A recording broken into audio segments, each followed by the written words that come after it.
Welcome to the IndyCar Red Pill, the show where we talk about IndyCar racing, no punches pulled and no filter. Today we are taking advantage of the 3-week IndyCar summer break to talk about the 2018 season. Yes, we're talking about 2018 in the summer of 2017, and the reason for that is because the IndyCar silly season decided to kick off early this year, and there is a ton of crazy stuff that is fixing to happen. So I'm going to give you in this video the predictions where I think it's all going to end up shaking out when the stars and cars of the Verizon IndyCar Series show up in St. Petersburg in 2018. So let's start off with what I think will be the biggest shoe to drop in the IndyCar offseason, and that will be that Michael Andretti's Andretti Autosport team will be switching power plants from Honda to Chevrolet. Now, they won the championship with Chevrolet in 2012, but since then, they've gone on a pretty big tear at the biggest race, the Indianapolis 500, winning 3 out of 4 of the last 4 races. Pretty fantastic run for Andretti Autosport with Honda, but I think that relationship is going to end, and of course that's going to make some huge ripple effects in the driver lineup that we are currently familiar with at Andretti Autosport. Now let's start talking about the guys who are pretty easily locked in. Ryan Hunter-Reay, I think he's pretty much locked into Andretti Autosport with the big DHL money. And then, of course, Marco Andretti as well. Despite rumors to the contrary that he would become an Indy-only driver, he squashed those himself very quickly, so expect Hunter-Reay and Marco to be there. I also expect the third car, the third seat, to be filled by Alexander Rossi. Now, there are some rumors, and maybe not rumors, but substantiated things, that he is tied to Honda very tightly. However, I don't see a place where Rossi would be able to fit in comfortably out of the Honda camp. I also think it would be a bit of a mistake on his career to leave the team that has been so strong for him at the Indianapolis Motor Speedway. And I also think the Napa money will help him to stay in that seat, despite the fact that the Napa money, at least this season, did not cover his full season expenses. Now, the fourth seat will be vacated, and the reason it will be vacated is because Takuma Sato cannot drive a Chevy. It's part of his contract that he has specifically with Honda and the teams that he drives for at Honda. The teams that get Takuma Sato also get a free engine and I think $1 million in sponsorship. But of course the caveat is you have to be supplied with a Honda engine. Therefore, Andretti going to Chevrolet would take Sato out of that seat, which is pretty incredible considering he is the defending Indianapolis 500 champion. And the last time we saw the defending Indy 500 champion switch teams was 2013 when Tony Kanaan moved on from KV Racing to go to Ganassi. We'll talk about him later too. So what does that mean for the fourth Andretti Autosport team? Well, Hola, America. now hang on. Before you take out your pitchforks and call me a lusty IndyCar fanboy, just desperate that Fernando will come and save the series, allow me to provide you some evidence that this is actually going to happen. I mean, just take a quick peek at Alonso's social media pages. I find it interesting that he sells hats at his karting place with the number 29 rather than his Formula 1 number 14. And before you completely discount my analysis of Alonso's Instagram page, I think a racing driver's social media is a really good indication of where their heart and soul is. Heck, take a driver who doesn't particularly perform very well and take a look at her social media and see exactly how many posts are about racing at all. Then go to Alonso's page and look at the ratio of posts about racing that have to do with the Indy 500 and those posts that have to do with Formula 1. You will see about an even split. And that is also assuming that there are some contractual obligations to him to promote races. And then, of course, there's the things that Alonso has said to the media. I mean, just listen to this. Fernando, please, it's the middle of the season. I know, difficult season. Can you pick up some few positive moments anyway from the first half? Yes, the Indy 500. With the exception of Indy 500, please. All right. So the words from the horse's mouth didn't convince you. Well, let's talk about the Formula One prospects for Mr. Alonso. Based upon the rumors that are floating around, there are 3 potential landing spots for Alonso in Formula One. His former team Ferrari, his current team McLaren Honda, and his former team Renault. Well, almost immediately, Ferrari is out of the question because they just re-signed Kimi Räikkönen. And if Räikkönen doesn't work out, there's rumors that Ferrari will be after Max Verstappen. Obviously, a look towards the future of their team. And when you look at Alonso's age, he is getting up there. He's in his late 30s at this point. So that leaves McLaren, Honda, and Renault. While Renault would be a homecoming for Alonso, the place where he won his 2 world championships, it's looking more and more likely that Renault is going to put Robert Kubica in the car. And looking at it from a competitiveness standpoint, it's hard to say that Renault would actually be an improvement over McLaren Honda. In fact, in some respects, it may be less of a sidestep and more of a step backwards as the McLaren Honda package continues to improve. So Alonso's only real prospect in F1 is to stay with his current team, McLaren. Now, there is some speculation that McLaren could move to Mercedes-Benz engines, but everything that has been said so far seems to point to the fact that McLaren will stick with Honda for the next year. And with all the things that have been said from Alonso about the Honda power unit, I find it hard to believe that McLaren would be able to keep him around for another season running mid-pack with a developmental Honda engine. So this is the scenario I see.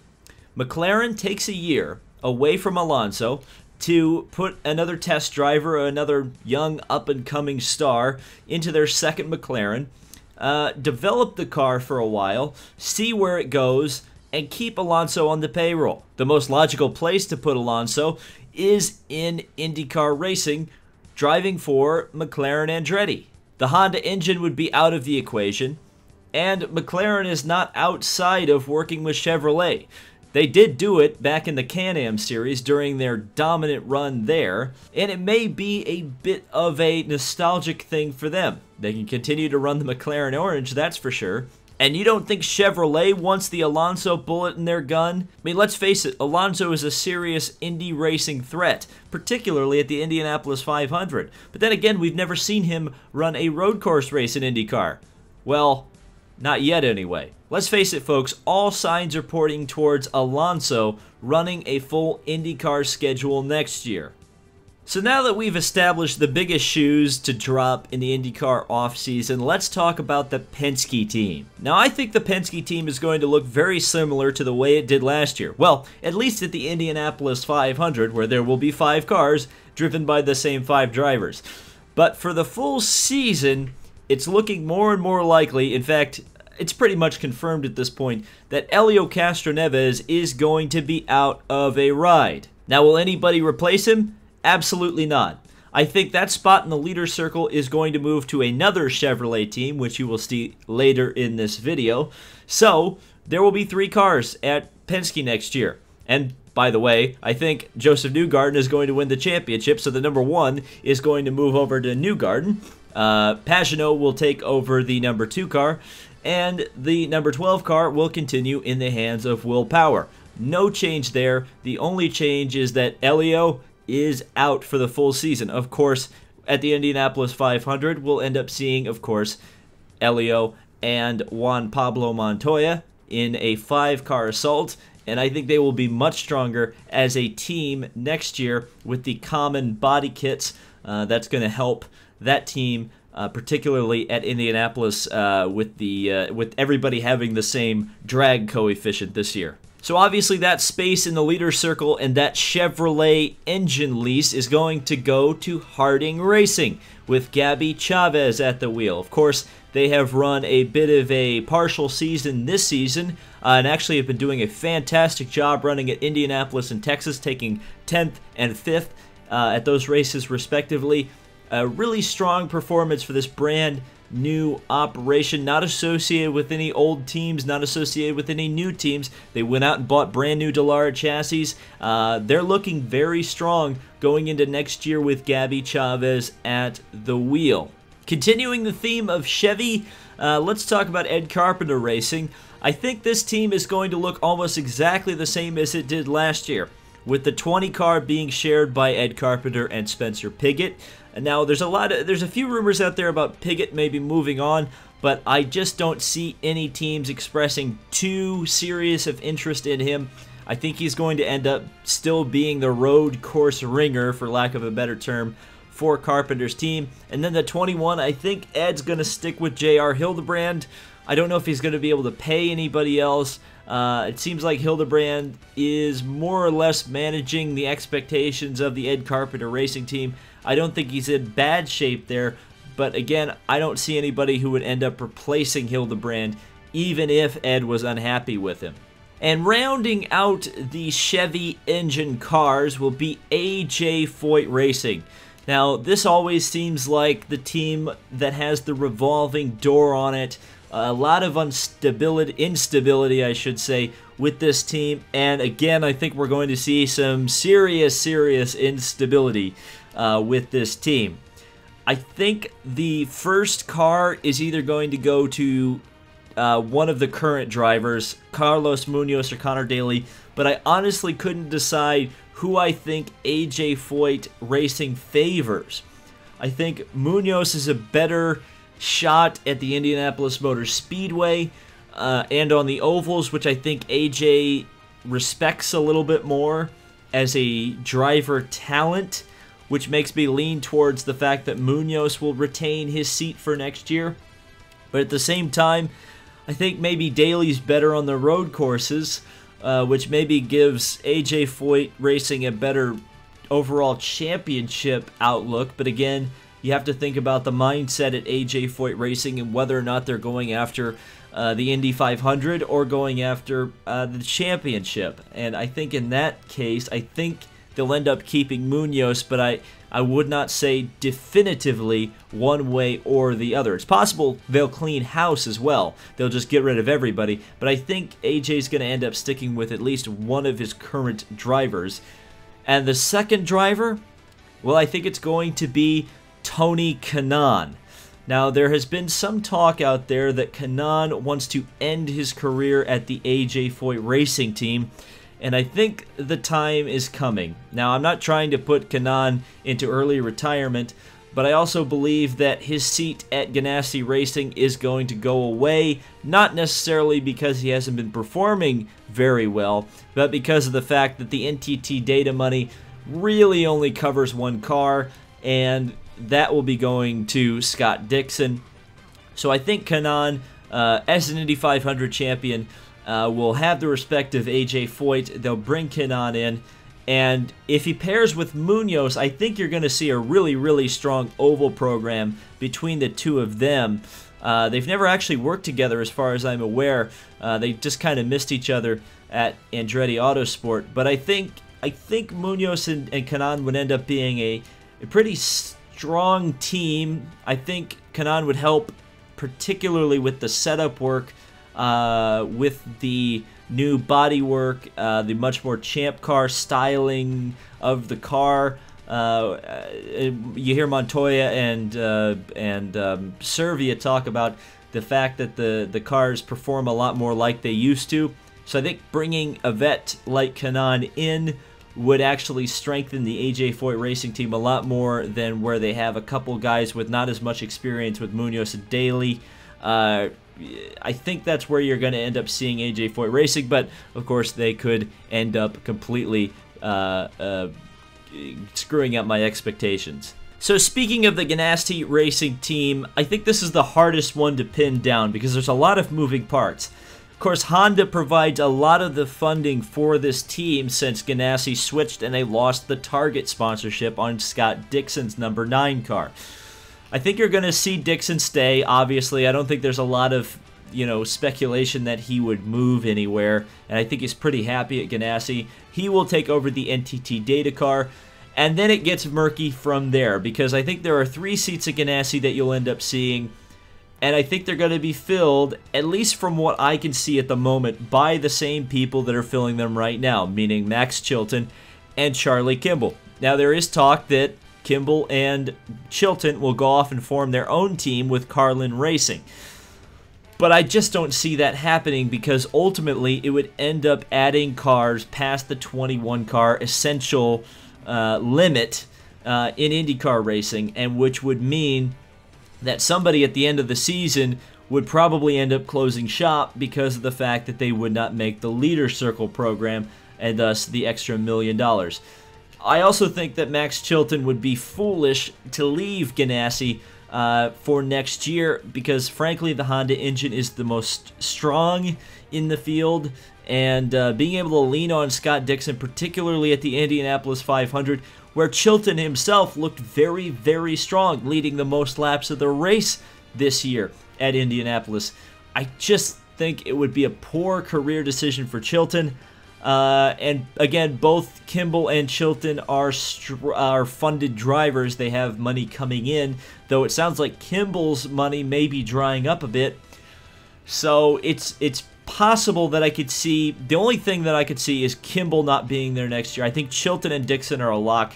I think theoretically you could see Kimball and Rossi switch places, meaning Kimball go to Andretti and Rossi go to Ganassi. But I think that would require a lot of jumbling, a lot of things happening, and I don't see it happening. There's also talk about Felix Rosenqvist, a Swedish driver who has made some marks in Indy Lights, but again, he has no money. Target is gone from the team. I don't see him coming in there. The interesting thing, of course, about Ganassi going to 3 cars is that it opens up a 4th entry potentially for the Indianapolis 500. I wonder who could fill that seat. Speaking of Honda, let's talk about the team that has really carried the flag for Honda with maybe the least amount of resources, the Rahal Letterman Lanigan team. Of course, Graham Rahal will continue to drive for that team. Even if there wasn't the nepotism side of things, Graham Rahal has done an incredible job for this team. I think if his name was Graham Smith, he would continue to have that ride. He's just been that good. But this year, or next year, rather, we are going to see an expansion to 2 cars. Rahal Letterman Lanigan has essentially, I mean, before all of this silly season nonsense was happening, essentially confirmed that they were going to expand to 2 cars for next year.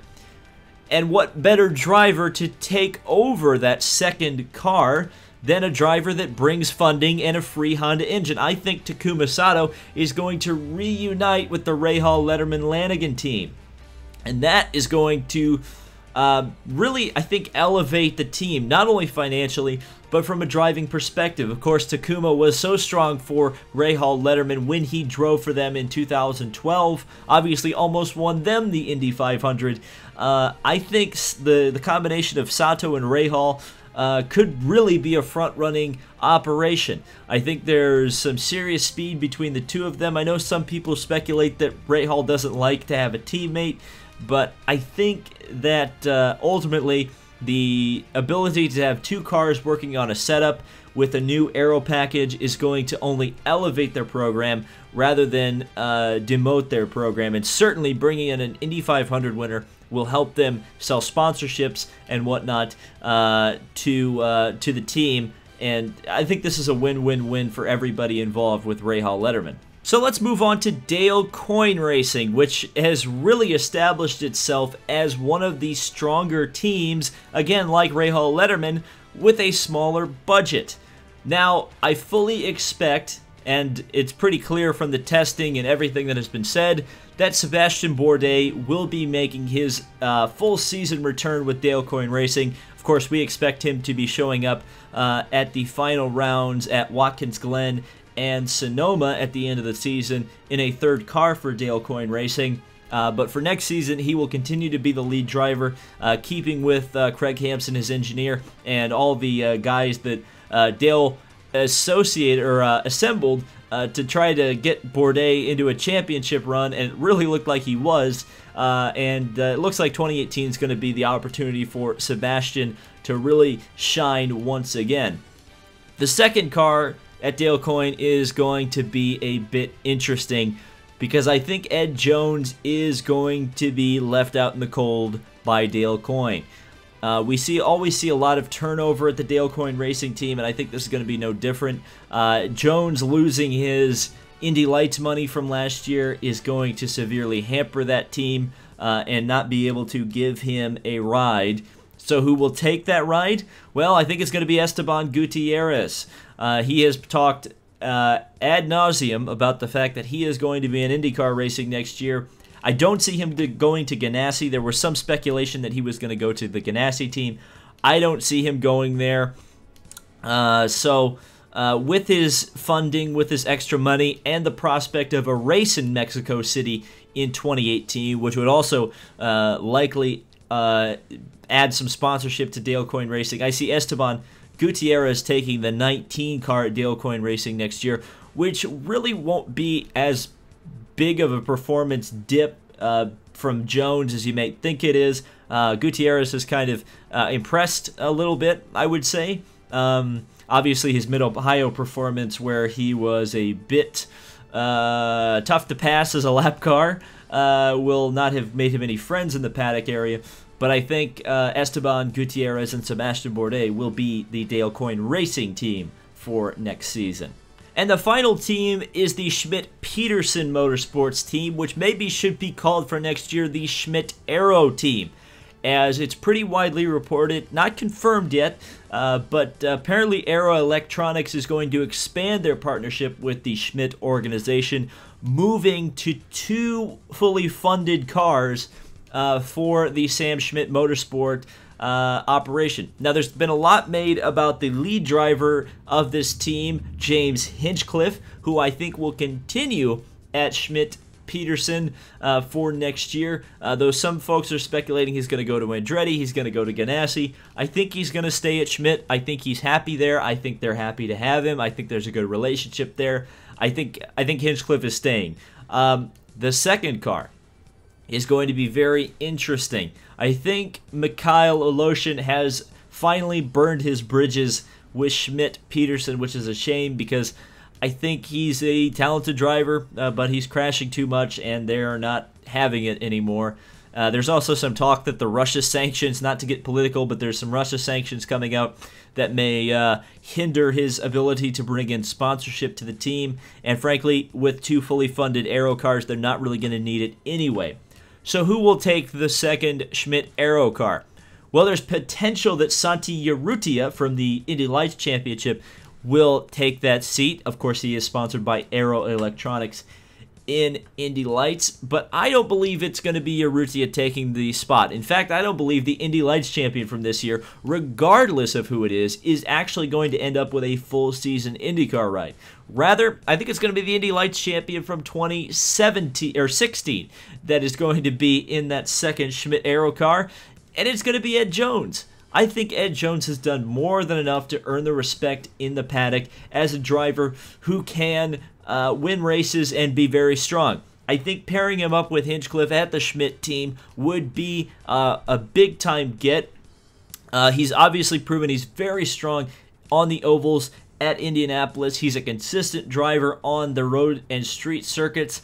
I think Jones is the strongest guy to plug into the Schmidt Aero team to give them a really good shot moving on to 2018. Now, that's a little bit of speculation on my part. There hasn't been anything made about that, but looking at where all the pieces are starting to fit in, I think we could see Ed Jones driving the Schmidt-Peterson car, because if he's out, I think it's going to be a great shame, because I think Jones is one of the great talents looking to the future of IndyCar racing. I think he's a guy who's really got it. I think he just needs a little more time in the series, and he will start winning races. And I think Honda would be silly to let him out of their stable if at all possible. So that was the IndyCar Red Pill look at the 2018 IndyCar offseason.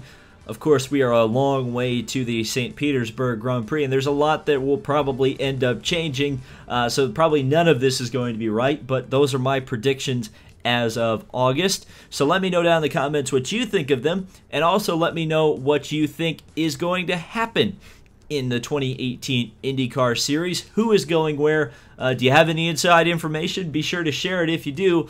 Thank you guys so much for watching this. I love doing the IndyCar Red Pill. I'm sorry I took a little bit of a break there. Things got a bit busy, things got a bit hectic, but the channel is growing big time. So IndyCar content is here to stay. Don't you worry about that. Thank you guys so much for watching. This has been David Land on YouTube for the IndyCar Red Pill, and we'll see you in the next video.